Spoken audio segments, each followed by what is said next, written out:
Of course we are interested, of course we are participating, and we're very excited to support the Kingdom's strategy to really ramp up its travel and tourism in the country.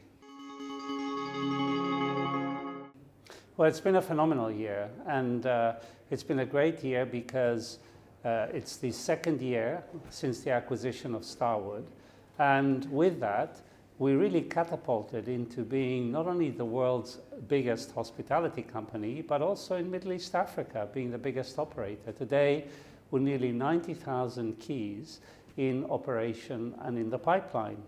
This year, we've seen tremendous growth in all fronts. So on the hotel side, we've had some amazing openings in the region, including the Yas Island, including the Mina House in Cairo, the Bulgari in Dubai, so some fabulous openings.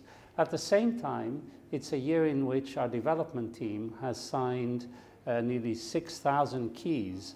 And again, it just moves us to a different place in the industry in terms of growth.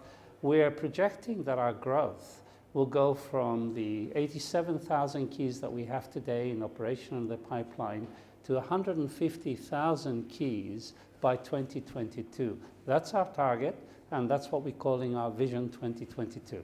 We are in the Middle East and Africa region, and some would call this region the CNN region, because obviously there's a lot going on around us. And that is, for us, really the primary challenge. It's the geopolitical challenge. But look, we've been in this region for over 50 years with the Sheraton in Kuwait, and we've managed to steer our way through all the opportunities and challenges in the region. We are seeing tremendous growth, but in some markets where you have supply pressure, new supply pressure.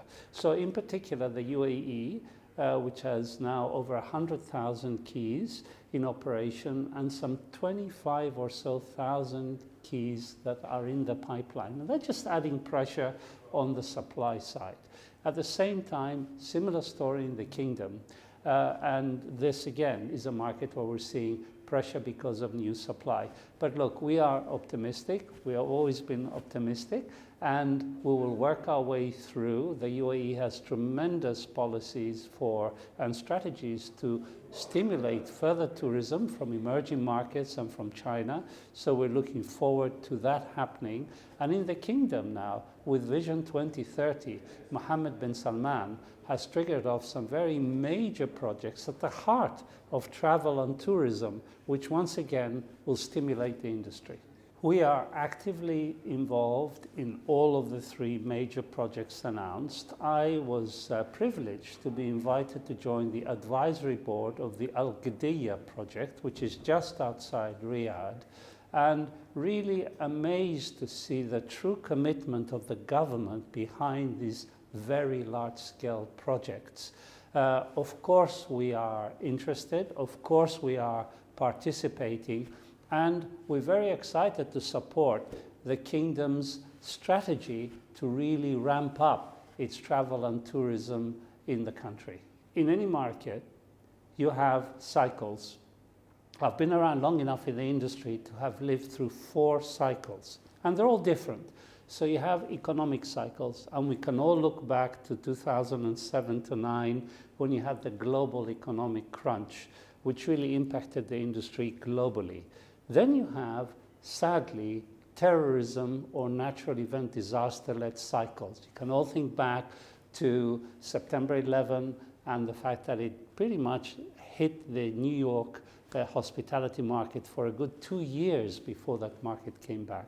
And then thirdly, you have oversupply cycles, where at any point in time, new supply is such that it puts pressure on the existing market.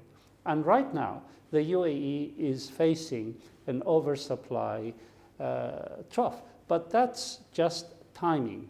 With Expo 2020 coming, we see that correcting itself. The challenge you always have when you go into a cycle is that, of course, our owners, we have to work very closely with us to ride through it.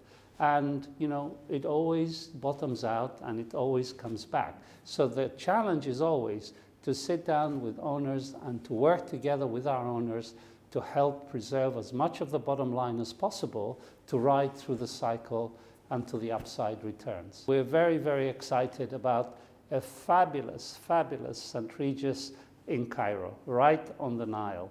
That will be, alongside the Ritz-Carlton, the two most luxurious properties in the whole of Cairo.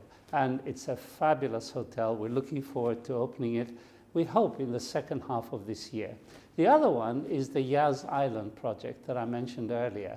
Now that is going to join our platform in time for Formula One, and it will ultimately be a W.